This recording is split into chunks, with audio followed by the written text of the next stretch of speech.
Just so we're all on the same page, give me 5 separate concepts or terms that 5 different people put down. So somebody give me one of their terms. Let's say the business cycle. Good. Business cycle, George. Credit cards. Credit cards, Derek. Opportunity cost. Opportunity costs, Dominique. Savings. Savings. Mortgage.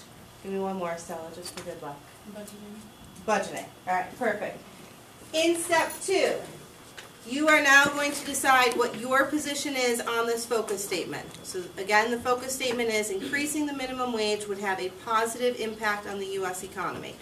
If you agree with that, you are going to use which statement? The top one or the bottom one? The top, because it says, I believe that this would have a positive impact. If you don't agree with that and you think that it's going to have a negative impact, then you're taking the second one here on the bottom. I need you to then take one of the 5 concepts that you learned that you think will help support your position and write it in on the line. So take one of the 5. If you chose credit cards, like George did, he might choose that credit cards is going to help him prove that increasing the minimum wage has a negative impact on the U.S. economy. So you decide which term fits best in there for you. So step 2 is asking you to evaluate the knowledge that you have.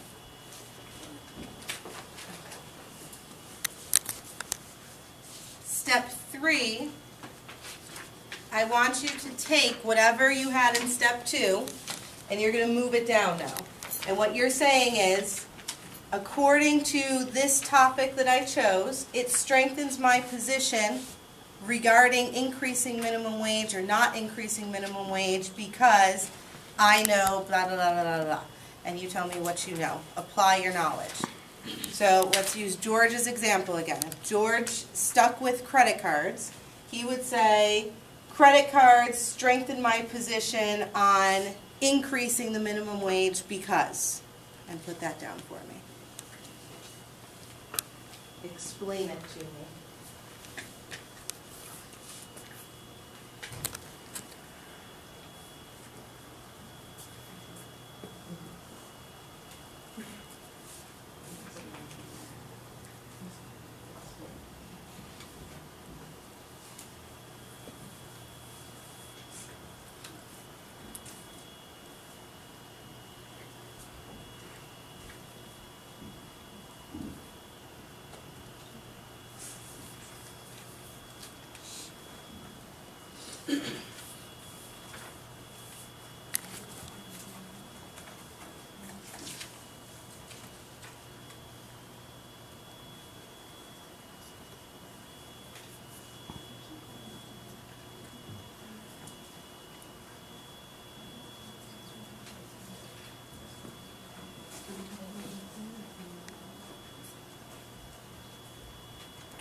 I'm seeing lots of different concepts, which is great, and I'm also seeing concepts being applied very accurately.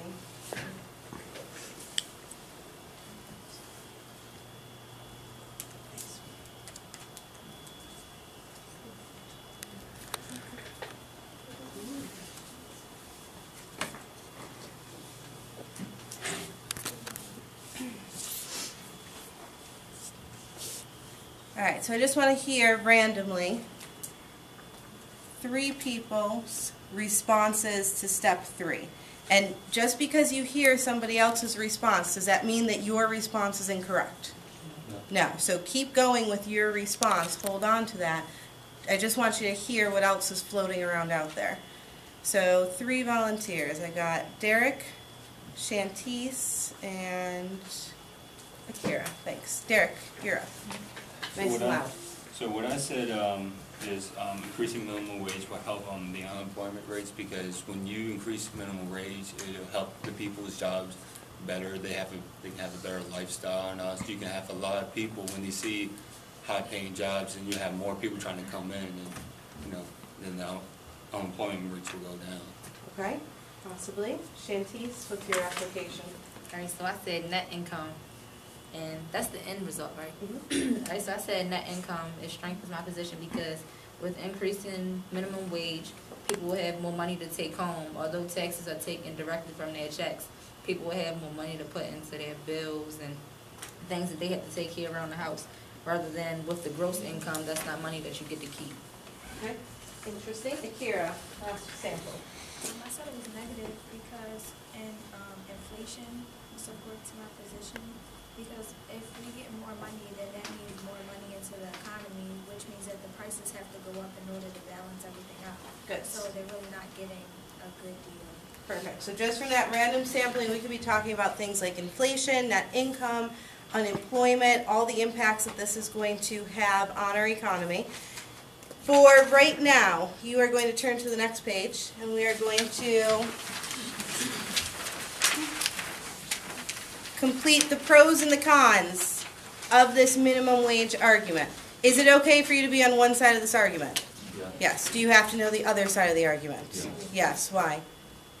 Why do you have to know the other side? So you can give counterexamples. Good. So you can give counterexamples. You can be aware of the counter arguments that exist out there. In these folders, I have resources for you so you can go through and you can construct a list of 5 reasons for raising the minimum wage and 5 reasons against raising the minimum wage. At this point in time, I do not care about your own opinion. This is a chance for you to become even more educated on this topic. Before we begin, does anybody know what the current minimum wage is in the state of Maryland? Danielle? Good. $7.25 an hour. Anybody know what it's proposed to be if the increase were to happen? It's $10.10 they're suggesting for a federal increase in minimum wage. So I want you to go through. You're going to pull out 5 reasons for, 5 reasons against. Then I need you over in the source column to write down the source that you got this information out of. Why is it important for us to know your source? Give credit to the person. Give credit to the person. Make sure it's reliable. It's not just your opinion. Excellent. And I need you, out of the 10 responses you're going to come up with, 5 pro, 5 con, I need you to have at least 3 different sources that you looked at to gather all this information. What questions are there? Beautiful. You will have 35 minutes. Go ahead. The objective again, before we go back into philosophical chairs. Why are we doing what we're doing today according to the objective? Akira, nice and loud. To prepare for the role we will assume as an economic decision maker. Good. To prepare yourselves for the roles that you are going to assume as economic decision makers. To apply all of it like we've learned throughout the year. Good. To apply what you've learned. Is this a relevant topic to be doing this with? Yeah. Yeah, definitely. And is this something that you're going to be facing as economic decision makers in a representative democracy once you leave Parkville High School? Yes, definitely. So let's continue on with our debates. Other people. So our focus statement, increasing the minimum wage will have a positive impact on the U.S. economy. Who has not had a chance to participate yet? Who would like to? Go ahead, Tricia. Nice and loud. I say that it's a positive for increasing the minimum wage because it will help the people that are below the poverty line to be able to afford the basic needs like food. Like in the article, the wage divide, it says that a couple people with their minimum wage jobs wouldn't be able to afford actual groceries. They always had to rely on fast foods. And even though it will make businesses and restaurant owners a little unhappy with losing money, they don't have to follow and increase their wages if it is already above the minimum wage that they're going to increase it to. They could keep it the same. Okay. Dominique? In response to what she said, we learned in this lesson that when you raise the price of something, people buy less of it. But in the market of jobs or anything, if you raise the minimum wage product, prices, if you raise the minimum wage, then people are not gonna get jobs. So people that was already poor, it's gonna be harder for them to get jobs now. Good. So Dominique said this is what we learned already this year. What law is he referring to? Oh, it's a good one. Law of supply and demand. Excellent. I'll give you your points for that one. All right. So somebody else want to keep on going over on the agree side. What position do you have to take? Disagree, saying we won't have enough jobs anyways to go around, so it doesn't matter. People still won't be able to buy groceries. Going back to what Tricia was saying. George, nice and loud. I'm concerned, even now we don't have that much enough jobs. So it's better, it's better for, to increase the minimum wage in order to help the people who already have a job, and they probably can open more business. Okay, so it's not about creating more jobs, it's creating a more sustainable way to live from the jobs that do exist. Okay? Go ahead, Tasia. It says some, like, if they do make, like, higher minimum, some people will lose their job. And, like, they'll hire, like, 3 people and some don't get as many hours, so they won't make enough money, even if they get more. I saw some of you had business cycle written down, circular flow, GDP, things like that. Start telling me those ideas that you had written down that are factoring into this. Safa Jr. So if you're gonna increase the minimum wage, it's going to go into a recession, but gradually with time, it's going to increase because the economy will expand because you're putting in more money. Okay, so we know from the business cycle that even though we go down, there's a point where we've got to start coming back up. Beautiful. Derek, go ahead, nice and loud. It's kind of like what Tricia was saying, even though there's like 1.5 million single family earning less than $15,000 a year, and the property has gone up and all that. But when increasing the minimum wage, from what I got back in 2009, when the wages were increased by 10.6%. 600,000 teen jobs were lost because of it. And when you have people that are trying to make a better standard of living, you can't, it's kind of impossible when businesses are just dropping. You know, it's pretty hard to find jobs when jobs are being lost because business owners can't be paying, all of this money. Then once they lose it, how are they going to afford to keep paying all your employees? So you found evidence that jobs decrease. What source was that coming out of? Forbes.com. Forbes.com? Perfect. Over here, McVan or Jessica, you want to go yet? Don't feel on the spot. We can let Tiaja. Okay, go ahead, Tiaja. Okay. In the CNN article, back there they were talking about scarcity, and yes, you will always have scarcity. One of the CNN articles was talking about how it'll benefit like working families who only get like 20 hours a week, which really isn't a lot, but them only getting 20 hours a week is because they're still scheduling other people. So regardless, they're not going to have too many hours, but if the minimum wage increases, then they'll have a little more. Okay, so this idea of if we increase minimum wage and workers have more money to spend, raise of hands, what model are we talking about that this fits into? Somebody other than Brenna, somebody else had to have learned this too. All right, so the idea of if workers make money, they go to work, and then they turn around and they spend their money. Anthony, what's that idea? Good, it is circular flow. So this side is basing their arguments very strongly off of circular flow. Anybody over here? Akira.